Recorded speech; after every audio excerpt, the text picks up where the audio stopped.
Está no ar mais um programa do Núcleo de Política e Cidadania, aqui do Canal 6, TV Comunitária do Rio. Na tela, o nosso portal para você acompanhar nossa programação quando não estiver diretamente ligado ao Canal 6. O telefone e o e-mail para você interagir com a gente. Eu não vou nem mais apresentar o Beto Almeida, que é o jornalista, é fundador da Telesur e analista internacional também da Telesur, porque o Beto aqui já faz parte do nosso dia a dia aqui da TV, com uma enorme satisfação para todos nós. O prazer é meu. Que fazemos a TV Comunitária do Rio, para analisar um aspecto aí da questão internacional que no último período aí teve muita repercussão. A morte do general importante comandante do Irã pelas forças norte-americanas. E também a reação que a Revolução Iraniana fez, né, contra o Império Estadunidense. Beto, de vez em quando eles põem o Irã na televisão, né? Mas em geral eles não querem muito falar. E você me disse que dia 11 de fevereiro, 41 anos fazem a Revolução Iraniana. O que você poderia falar da importância desse movimento social que ocorreu no Irã e a sua relação com a geopolítica internacional?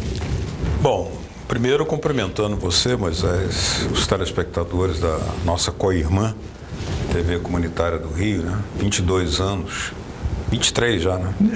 Já mais, hein? É de 96, já vai para 24 esse ano. Em outubro, 24 e em 2021, 25 anos. Pois é, só em emissoras com esse perfil, com esse grau, essa taxa de democracia, que nós podemos discutir com plena liberdade a questão iraniana. Isso. Como você falou, co-irmã, eu não disse que o Beto Almeida também participou da fundação e é dirigente também da TV Comunitária de Brasília. Por isso. O termo co-irmã, para o pessoal não ficar achando que exatamente. Nós não somos irmãos, né? Por mais que a gente se pareça. Irmãos de ideias, né? De lutas, né? Mas o Irã é um tema proibido na mídia comercial. Ele aparece assim, a ditadura dos ayatollahs, associada a uma ideia de terrorismo meio, né? Um país agressivo, um país fechado, um país atrasado. Não tem liberdade, né? Não tem liberdade. Ou quando cai um avião, aí o cara fala alguma coisa. Pois é. E o fato concreto é o seguinte, que quando o Irã, no dia 11 de fevereiro, faz 41 anos de revolução, uma revolução dirigida pelo Ayatollah Khomeini, né? Uma mobilização de massa de milhões de pessoas armadas que derrubaram uma ditadura tenebrosa do Shah. Né? Reza Pahlavi, ou Pahlavi, Reza Pahlavi, exatamente. Que fugiu do Irã com um avião carregado de ouro. Ele botou todo o ouro que tinha no tesouro, no Banco Central iraniano, botou no avião e fugiu para os Estados Unidos, né? E morreu na Inglaterra. Mas a viúva ainda está viva, a Faradiba. Ele morreu normalmente, né? Depois de muito tempo. Normalmente. Morreu. Talvez tenha mordido a língua, quem sabe. A dose de veneno. Não, porque pode parecer o seguinte, que ele quando chegou na Inglaterra, mas não houve isso. Ele morreu de morte por inutilidade para a humanidade. Então ele foi uma pessoa, ele foi representante de um passado tenebroso do Irã, de uma ditadura. Depois da Revolução Iraniana de 79, o Irã inicia um período de eleições diretas para presidente regulares, de 4 em 4 anos. Quer dizer, o próprio Brasil está perdendo para o Irã. Aqui nós só passamos a ter eleições diretas para presidente, depois da ditadura, em 89, né? No Irã, de 79 para cá, todo de 4 em 4 anos tem eleição. E tem eleição para deputado, tem a Assembleia Nacional, Poder Popular, eleições nas cidades, né? tem, então, uma taxa de cultura, uma taxa de participação muito grande. Você vê as manifestações em defesa da memória do general Soleimani, né? As manifestações, por exemplo, em Teherã, em defesa do aniversário da Revolução, costumam ter 7 milhões de pessoas. O Irã tem 90 milhões de habitantes. Só em Teherã, 7 milhões se manifestam. Quer dizer, é um país que tem uma unidade, eles têm um projeto nacional. Acho que é o que nos falta ao Brasil hoje. Nós perdemos um projeto nacional, já tivemos, na era Vargas, um projeto nacional, perdemos esse projeto. Então, primeira coisa é isso, o Irã não é um país atrasado, não é uma ditadura, tem eleições presidenciais reguladas pelo voto direto, livre, secreto das pessoas, né? Não tem urna eletrônica lá, que levanta uma série de dificuldades, né? Deixa eu fazer um link aí, Beto. Porque eles usam muito na mídia, você jornalista como eu, etc., o regime, né? Quando fala de Cuba, é o regime de Castro. Quando fala do Irã, o regime dos ayatollahs.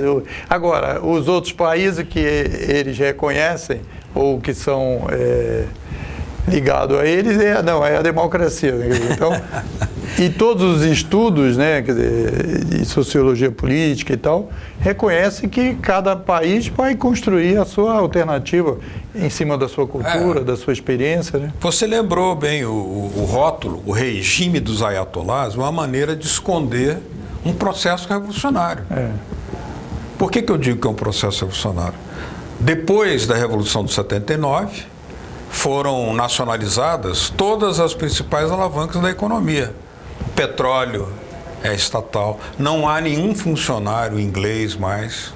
Antigamente, metade dos funcionários do petróleo, da indústria do petróleo no Irã, metade era de ingleses, né? E a tecnologia que eles possuem lá hoje é totalmente nacional. Quer dizer, aquele país foi agredido durante 8 anos pelo Iraque, que, teleguiado pelos Estados Unidos, o Iraque lançou uma guerra desnecessária, estúpida, injustificável contra o Irã, porque atuava em nome dos Estados Unidos, o Iraque. Pois o Irã venceu essa guerra, modificou e modernizou toda a sua tecnologia, tem uma indústria bélica que lhe permite hoje resistir.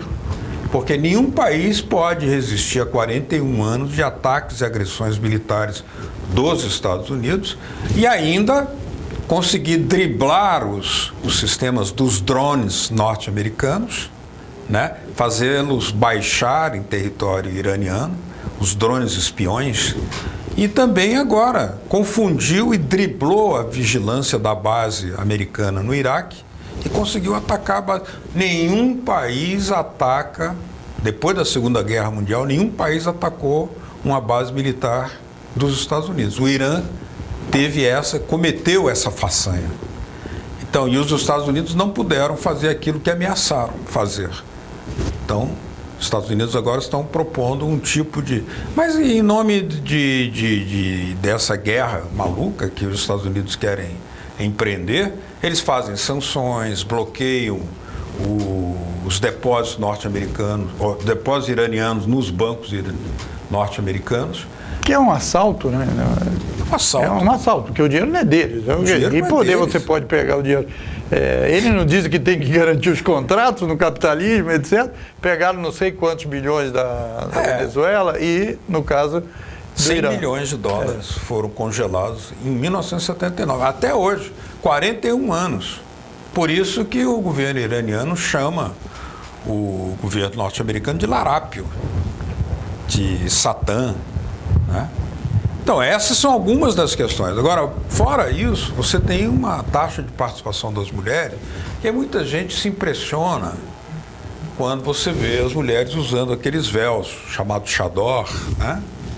A burca não é exatamente lá que se usa, lá usam mais os véus, né? Você, só para ilustrar, mas você teve lá no Irã? Eu tive duas vezes no Irã. Eu tive 2 vezes no Irã, viajei pelo Irã, viajei de trem, as ferrovias são de fabricação nacional, as locomotivas, os aviões são de fabricação nacional, a indústria automobilística no Irã, em boa medida, é de fabricação nacional, os tratores, que inclusive são montados na Venezuela, são de fabricação iraniana. Ou seja, nós não estamos falando de um país eco. Que muita gente diz, mas aquele pessoal usa aqueles turbantes esquisitos na cabeça, as mulheres têm que usar véu, portanto, devem ser atrasados. Não, é um país que lança naves espaciais ao cosmos tripuladas com tecnologia própria. O programa espacial brasileiro está parado. Está parado. Então, e eles começaram somente em 79. O programa espacial brasileiro é de 1961. Para você ter uma ideia de como a mídia tenta confundir o que existe de fato no Irã. Então, mesmo com todo o bloqueio e as sanções econômicas injustas, porque ferem resoluções reconhecidamente corretas entre os países, há esse desenvolvimento da tecnologia? Existe um desenvolvimento forte, né? A indústria de medicamentos, por exemplo. O Irã alcançou o seguinte estágio: de cada 5 medicamentos que é vendido no mundo, 1 é de fabricação iraniana. O Irã é um polo médico, um polo de saúde para aquela região. Todo mundo vai para lá. São clínicas, hospitais avançadíssimos, em boa medida hospitais públicos, de atendimento gratuito para a população. Não é tudo público e gratuito, mas a rede pública é imensa, muito forte, né? Assim como as universidades são estatais, públicas, né? Então você tem um país que alcançou esse desenvolvimento, mas não sem descuidar da sua defesa, porque ele foi sempre agredido, né? São 16 cientistas nucleares iranianos que foram sequestrados, e alguns estão desaparecidos até hoje. Então, a indústria nuclear no Irã também, o que é usado como motivo para fazer as sanções contra o Irã.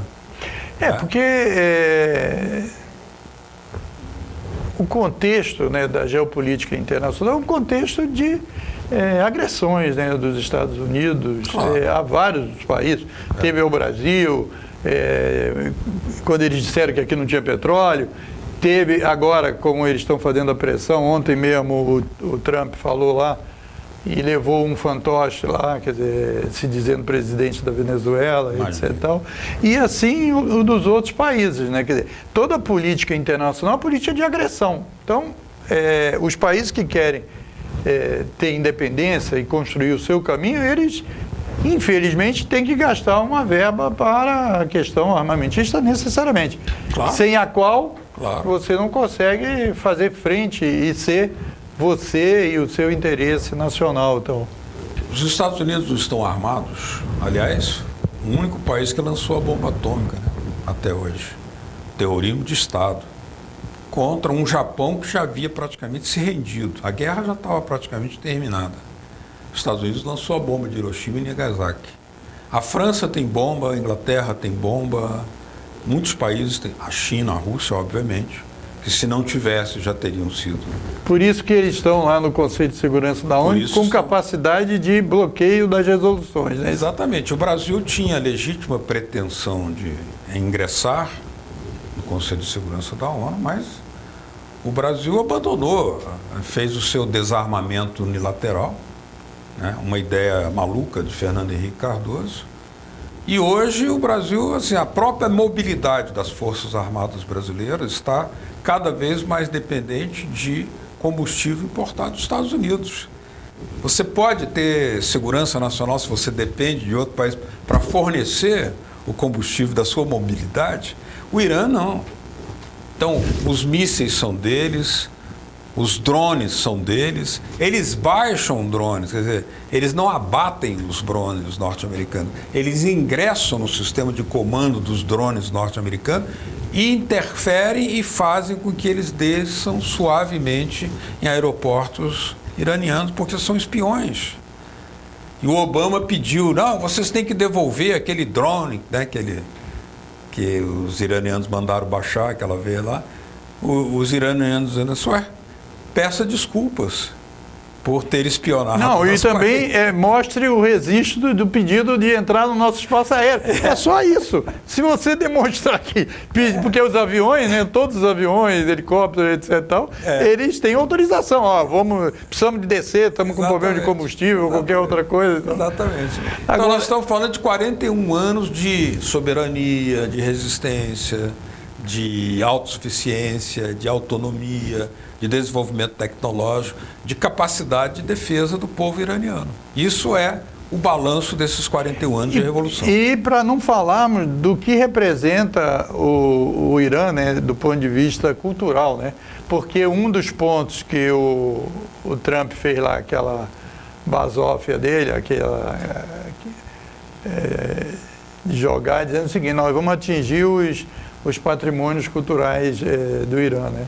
E o Irã está numa região que é quase ali, junto com o Iraque, o início da civilização, não é isso? É o berço da civilização, ali é coisa esplendorosa. Eu a fui Pérsia, né? a Passarga, eu fui a Isfahan, eu fui a Asnia, eu fui aquela onde era, por onde passaram as caravanas de Marco Polo para ir para a China, passava pelo Irã. Por isso é um país de uma civilização milenar persa que tem um desenvolvimento cultural muito avançado. Eu inclusive, estava conversando com alguém sobre, inclusive, o livro da Beatriz Bicho, né? Quer dizer, O Mundo Falava Árabe e tal. E os caras devem ter, esses ocidentais, né? Desse tipo, eles têm uma inveja desses povos, não, assim, do ponto de vista da cultura, de como eles surgiram e tal, também tem esses outros aspectos também que eu acho que eles não conseguem absorver. É verdade. Por trás também tem uma guerra da indústria do turismo, né? Porque o Irã tem um potencial enorme para o turismo. E eles, então, fabricam, de tempos em tempos, algum mito, para a pessoa não ir com medo. Para não ir para lá. Né? Não vai para lá não, que é muito perigoso. Não sei o quê. Na verdade, é um país que ama a poesia, um país que ama a música, o desenvolvimento cultural é enorme. Esses sítios arqueológicos, Passárgada, por exemplo, está totalmente preservado. E há esse bloqueio. Você fala muito em vários lugares, inclusive na conferência de comunicação, do atraso, né, quer dizer, informativo do país, etc. E nessa parte de alguns países do mundo, isso é, assim, impressionante. Parece que não existe. Só existe quando tem algum problema que eles querem destacar e tal. Agora, eu queria que você falasse um pouco o seguinte. Por que você acha que existe algum preconceito, alguma dificuldade das forças progressistas entenderem a realidade do Irã, desses outros países daquela região? Eu acho que houve, sim. Eu me lembro, na época, em 79, eu estava ainda na universidade, saindo já da universidade, já era jornalista, mas eu me lembro muito bem dos debates dentro da universidade e o preconceito contra o Irã era, isso é um regime atrasado, é um regime retrógrado, é um regime medieval. E hoje tudo que nós vimos foi um Irã que desenvolveu uma capacidade tecnológica enorme, enorme. Te dou um exemplo, Moisés. Eles falam de atraso cultural no Irã. Olha o cinema iraniano. O cinema iraniano é premiadíssimo no mundo inteiro pela sua qualidade plástica, pelo seu estilo, pela sua linguagem, mas também por suas opções temáticas, humanísticas. São histórias que contam não são filmes, digamos, alienados, nem alienantes, não são filmes vazios, nem fúteis, mas são histórias de superação humana, histórias de desenvolvimento das relações humanas, histórias de resistências culturais, né? Como O Espelho, por exemplo, que conta a história de um menino que era menino cego, que era afinador de instrumentos musicais e era cego. E todo dia ele caminhava léguas e léguas para chegar no lugar de trabalho onde era maltratado pelo chefe dele. E passando no lugar, ele ouviu um barulho perto de um mercado gigantesco, são os bazares do Irã. E esse barulho, que era um ferreiro batendo em metais, deu a ele a imagem, não, isso é um acorde muito importante, muito importante. Ele era cego e afinador. Era o acorde similar a da introdução da Quinta Sinfonia de Beethoven. Essa é a história do filme. O menino saiu, ele se perdeu em busca dos acordes, ele era cego e foi atrás daquele som porque ele era encantado com a Quinta Sinfonia de Beethoven. Tan, tan, tan, tan. Então, quer dizer, não é um cinema que fala de besteiras, de coisas inúteis, não, pelo contrário, para engrandecer o povo, até porque o nível de exigência e o padrão estético do povo iraniano, onde praticamente não há analfabetismo, é muito elevado. E 52% das profissões mais tecnologizadas do país são ocupadas por mulheres. Então a mulher não fica em casa, a mulher está na universidade, está na indústria aeronáutica, está na indústria de petróleo, está no fronte de tecnologia. Tanto é assim, muito desenvolvida a tecnologia, que quando em outubro se tentou fazer um apagão informático do Irã, conduzido de fora, né, para fazer mobilizações, a chamada Revolução de Veludo, que são contra-revoluções, o Irã simplesmente controlou a sua internet e passou 2 ou 3 dias, né, fazendo um trabalho de prevenção e depois voltou à normalidade. Agora, Beto, esse preconceito que a gente estava falando, porque a origem dessa revolução, desse movimento de mobilização popular e tal, tem um componente religioso forte. E mesmo assim, as medidas que eles tomaram, que você aí já desenvolveu aí ao longo dessa entrevista, o que isso pode trazer dessas medidas tomadas, né, de controle da economia pelo país, de desenvolvimento tecnológico para a experiência brasileira e de outros países? Eu acho que a esquerda brasileira, que teve muito preconceito, né, contra a Revolução Iraniana, por esse componente religioso, agora tem que pensar o seguinte: quem está na linha de frente no confronto com os Estados Unidos é a Revolução Iraniana hoje. Não é essa esquerda que se gabava de ser a dona da verdade, né? Pelo contrário. Agora, se nós falamos tanto em teologia da liberação, isso só vale para os católicos? Quer dizer que a religião islâmica não pode ter também as suas correntes revolucionárias? Porque aqui no passado a gente falava, uma das consignas havidas era de que é preciso fazer uma revolução com um partido operário baseado nos sindicatos. Lá se deu uma revolução com um partido, ou sem um partido, mas um movimento revolucionário baseado nas mesquitas. E deu certo. Porque isso, inclusive, é também uma visão muito, quer dizer, fora da área, porque você estudar alguns textos, né, revolucionários e aplicá-los sem ver a realidade, você não tem fábrica, você não vai ter sindicato. Exatamente, pode ser problemático um negócio desse. Você vai ficar procurando e não vai encontrar. Agora, as mesquitas lá, porque como havia ditadura, as mesquitas se transformaram num centro cultural e político de resistência. Quer dizer, essa é a criatividade do povo iraniano. E isso a esquerda, digamos, mecanicista, não entendeu. Disse, mas se não tem sindicato... não vai ter como partido. aqui no Brasil, por exemplo, o candomblé, né? Os locais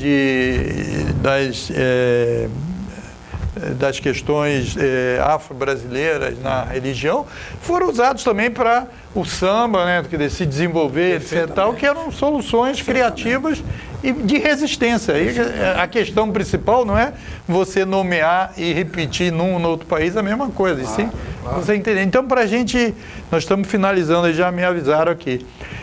Mas fale então, para a gente encerrar, sobre a relação China, Rússia e Irã, em particular sobre a importância de deixar de usar o dólar, que o dólar foi usado e é usado, né, como um instrumento de controle e de opressão. A desdolarização é o tema que mais preocupa os Estados Unidos, porque os Estados Unidos chegaram a impor, quando rasgaram o Tratado de Bretton Woods, que o dólar seria a moeda única nos negócios do petróleo. Isso foi um desastre. E sem lastro, né? Sem lastro. Porque a conferência lá definiu o lastro ouro, né? Exatamente. Então, ao rasgar aquele tratado, os Estados Unidos passaram a emitir moedas Ele que emitia, porque o ouro não era ele que fabricava. Então, quer dizer, é como uma coisa de bandoleiro, né? Claro, o cara diz assim, o baralho tem que ser o meu. Só pode as ser cartas marcadas. O seu não vale. Exatamente. Então, o que acontece? O Irã, a China e a Rússia estão desenvolvendo acordos cada vez maiores, né? A China, inclusive, está contando com o Irã no trabalho de construção da Rota da Seda, né? Essa nova Rota da Seda, como eles falam, né? Que é uma integração econômica, né? Uma cooperação econômica. E aí, nessas operações, não se usam mais o dólar. Isso é preocupante para os Estados Unidos, primeiro, porque prova a possibilidade de dispensar o dólar. Quando o Gaddafi tentou fazer um banco em que também iria aposentar o dólar, ele foi acusado de violar direitos humanos, invadiram a Líbia, destruíram a Líbia, mataram o Gaddafi. Mas é muito mais difícil você fazer isso com o Irã, que está associado à Rússia, e está associado à China. Porque aí nós estamos falando das maiores economias do mundo, ou economias mais significativas do mundo, que têm capacidade de impor um desenvolvimento econômico cooperativo autônomo sem a presença do dólar. Por isso o Irã é tão agredido pelos Estados Unidos. Então, Beto, agora você dirija-se aí aquela tela e fale para os setores progressistas e democráticos da importância de conhecer, né, de aprofundar, de recepcionar de forma aberta o debate sobre o Irã. Bom, nesses 41 anos de Revolução Iraniana, que completam-se agora o dia 11 de fevereiro, é muito importante que o mundo inteiro, solidariamente, de forma muito objetiva, aberta, extraia lições do que significaram esses 41 anos com esse progresso tecnológico, econômico, esse salto produtivo do Irã, inclusive com capacidade de se defender das agressões norte-americanas, provando ao mundo que é possível, sim, com unidade de um povo, com um projeto de país e com um sistema de comunicação que informa objetivamente as questões do Irã, da realidade mundial, se defender e resistir e vencer as agressões do imperialismo norte-americano.